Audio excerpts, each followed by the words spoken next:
G'day there guys, Markee here, and welcome back to more stories from Reddit, specifically about relationship advice. If you love today's content, don't forget to like, subscribe, and maybe hit the notification bell if you're feeling saucy. With that said, I do hope you enjoy today's stories, and let's get right into it. Cheers. Posted by user, Am I the Asshole House Fiancee, titled, Am I the asshole if I buy a house on my own without including my fiancé? I, 32 male, have been dating my fiancée, 29 female, for the past 2 years, and we got engaged 7 months ago. We plan to get married in summer 2025. I love my fiancée, and she is perfect for me. We've not combined our finances yet, but plan to as soon as we get married. I make significantly more than her, but she's a surgical resident and will start making similar to what I make in about 2 years. We live together and split the expenses where I pay 90%, which is based on how much we make. Recently, my stock portfolio has been doing really great, and I decided to sell a part of my portfolio and made decent profits. I'm worried about reinvesting it in stocks, and we decided to purchase a home since we plan to get married soon and start a family.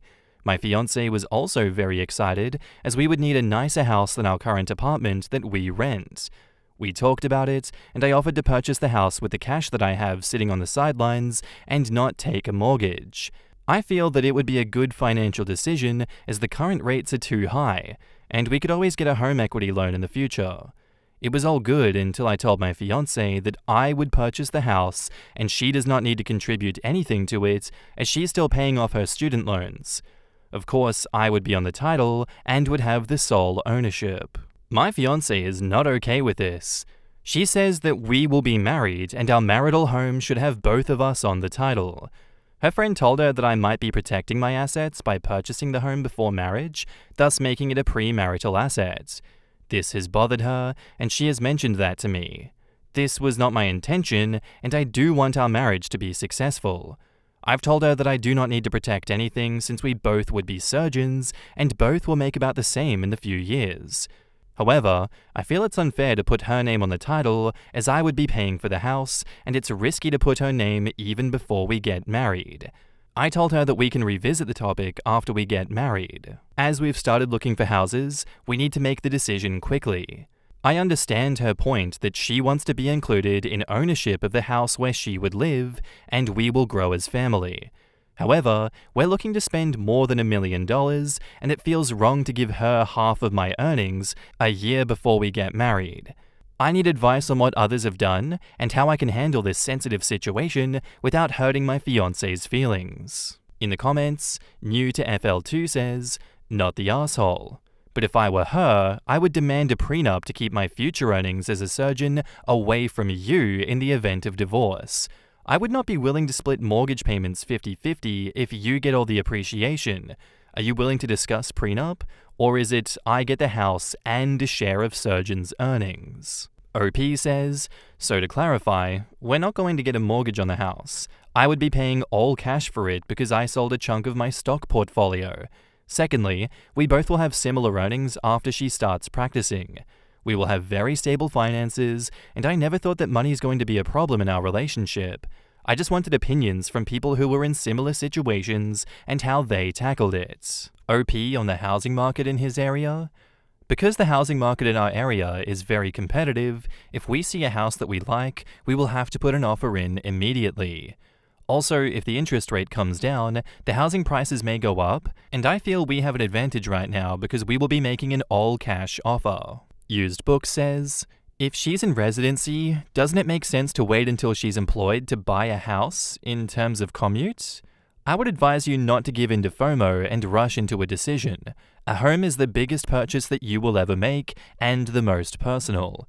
If your fiancé doesn't feel that her input on where you live is valued, the resentment could undermine your whole marriage before it begins. OP says, In my mind, I'm looking at the house as an investment. I need a place to park my cash.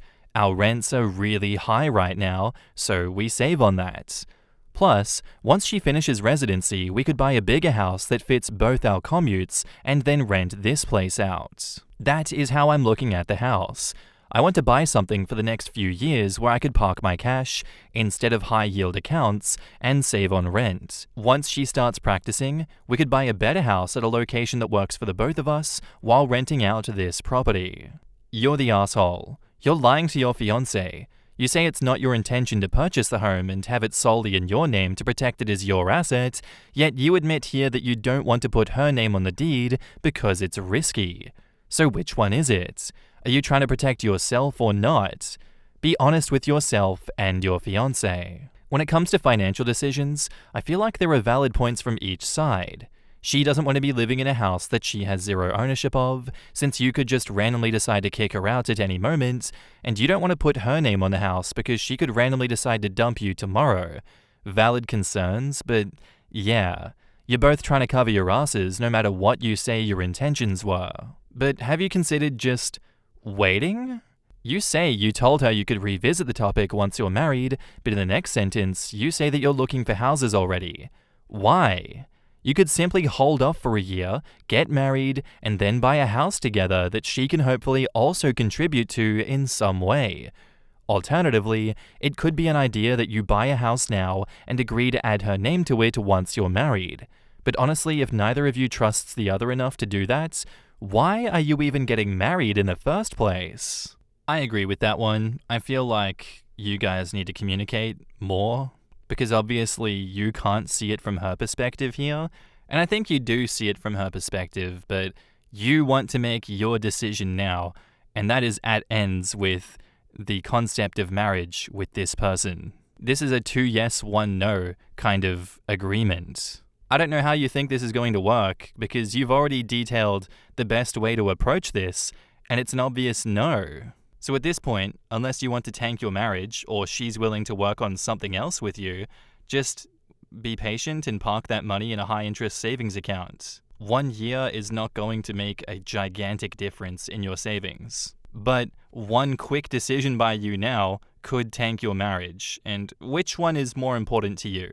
So your question, am I the asshole if I buy a house on my own without including my fiancé?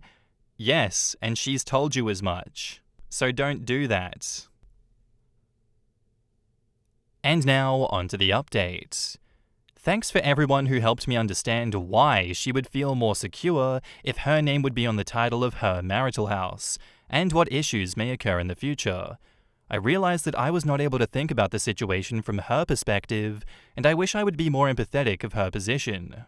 I still didn't want to mix our finances until we got married in a year and had to think of a middle ground. We had a long discussion about the issue this weekend. I realized that I wasn't able to get my point across on why it was important for us to invest this money in real estate. We sat together, and I apologized to her for not communicating more clearly sooner. I told her that it wasn't fair for me to purchase our family home on my own, and it should be a joint decision, and we should own it jointly. I tried to explain to her why it was more advantageous for us to buy real estate now when the interest rates are higher, and we could pay in cash. She was very receptive to it all. She explained why she would not feel a sense of ownership if she were not on the title of the house. She realizes that I've been the primary earner so far in our relationship, but she would graduate soon and become a surgeon, and we would be able to afford a much bigger house in a few years. I proposed that we hold on to buying our forever family home until we're married and she starts her job. That would help us take both our commutes into account when purchasing the house. However, we should buy an apartment or condo near the city where we both work as an investment with the cash in hand. I would still want to be the sole owner on the title, and we can amend the title once we get married. We can stay in this property until then to save on our ever-increasing rent. We could then either sell this property when we purchase our forever home, or just use it to generate rental income. Luckily, she agreed, and was happy that I took her feelings into consideration. I feel that it was a win-win, since that was my original plan, and I was just not doing a good job explaining it to her. So we are going to keep looking for a good investment property, and she's happy since she knows that she will be included when buying our forever home. Thanks again, everyone, for helping me with this issue. All I had to do was call it an investment property and communicate better, and she was understanding of my view. In the comments, ExpressPumpkin7213 says, Honestly, your compromise of waiting to buy your shared home and investing on a condo in the meantime sounds like a great idea from a relationship and financial perspective. Good luck. Quotes, I would not be willing to split mortgage payment 50-50 if you get all the appreciation. Are you willing to discuss prenup? Or is it I get the house and a share of surgeon's earnings? My gripe is about reading comprehension. OP said he was paying 100% for the home, therefore no mortgage, and yes, he should get all the appreciation. Once the fiancée becomes a surgeon, she'll make money that is comparable to him. I think she'd be the one going after him in a divorce because he has the house. I can see getting a prenup in any marriage, but this comment was so off because of a lack of reading comprehension. Can afford $1 million home in cash and is worried about rental income. Worries about paying rent. People with money have it because they are very aware of what it goes to and how to protect it. The richer you are, the more you generally care because then it doesn't become spending, it becomes investing. You are actively trying to grow your money. Even if you can afford it in the traditional sense, putting the money into a bad investment just feels bad. It's a different mindset. Well, OP may very well be a great saver, but the surgeon pay definitely helps. That's not the point though. OP took money out of the market, which we know now may be a good move, but they didn't know at the time, and could be getting $50,000 a year in the right savings, but instead is looking into a rental, which will likely need a management company, and in my opinion, will net less long-term than just keeping it invested. Forest for the trees type of thing for me. I was gonna say communication for the win, but then I realized he only listened to people on Reddit, not his fiancée. There's gonna be more problems just like this one soon. If they're both surgeons, they probably have very similar, extremely strong personalities. I don't think OP's fiancée is gonna be a pushover if they disagree on something major.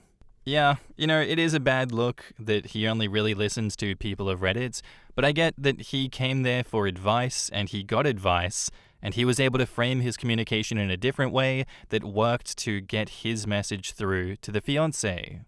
I don't think that he's particularly done anything too bad here. This was clearly communicated, they were able to compromise on this, she is happy with her decision, he is happy with his decision. If something more major comes up in the future, they have already demonstrated that they're able to have clear, transparent communication, so I don't think that that will be a problem, but if it is, I'd love to see the update on that one.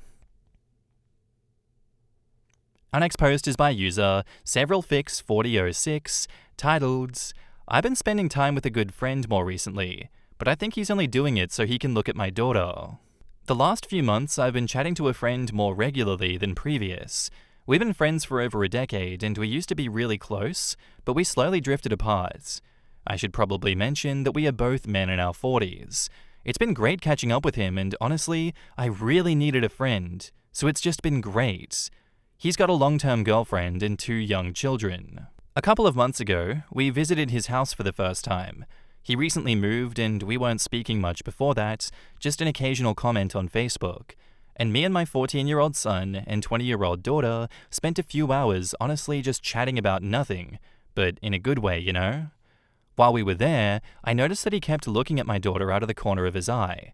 I never really caught him fully looking, so I thought nothing of it, especially as he has known my kids for over a decade. I didn't mention it to my daughter, as I didn't want to make her feel uncomfortable if it was nothing.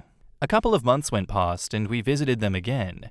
He kept talking to my daughter and not really to me, which is fine, but it just seemed odd when my daughter has really bad anxiety and she can't really hold a conversation, and she makes it clear when she's uncomfortable talking. He just seemed to keep looking at her and talking. Even if he was talking to me, he would just look at her. The final straw was last week.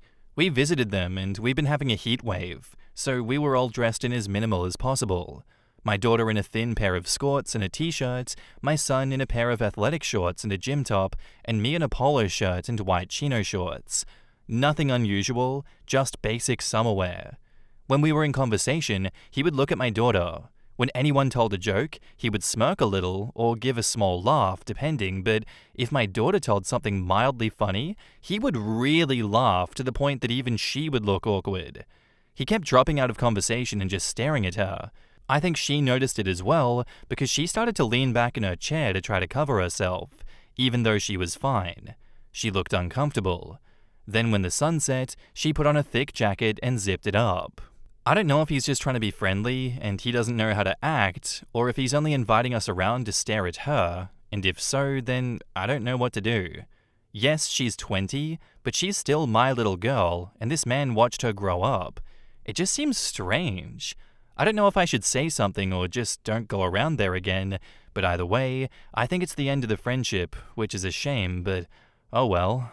In the comments, Nice Mittens Bro says, "Trust your gut. It sounds like this guy is around for all the wrong reasons. Also, who just stares at someone like that? The whole situation seems creepy and way out of line. Definitely best to keep your kids safe around this guy and cut off contact. At least that's what I would do. Even if you want to say that it's no big deal, it looks like a deal to your daughter, and she always comes first. You know what to do. Why not hang out with your friends without your kids? If he has no interest in that, then you would know his intentions. Also, ask your daughter if he has tried contacting her on social media. Watching a friend's kid grow up means nothing to some people. My dad had a friend who met me when I was 7, and the first chance he got alone with me, during a car ride, right after I turned 18, this man began hitting on me. This stuff makes me want to vomit.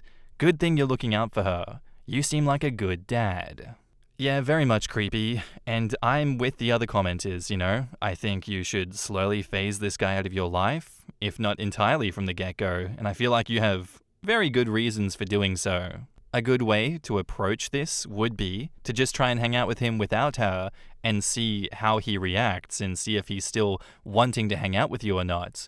And if that goes poorly, which I'd imagine it would, I imagine he doesn't want to hang out with you unless your daughter is there, you have every excuse to then cut that friendship off and be like, "You're being a creep. This is ridiculous. What's wrong with you?"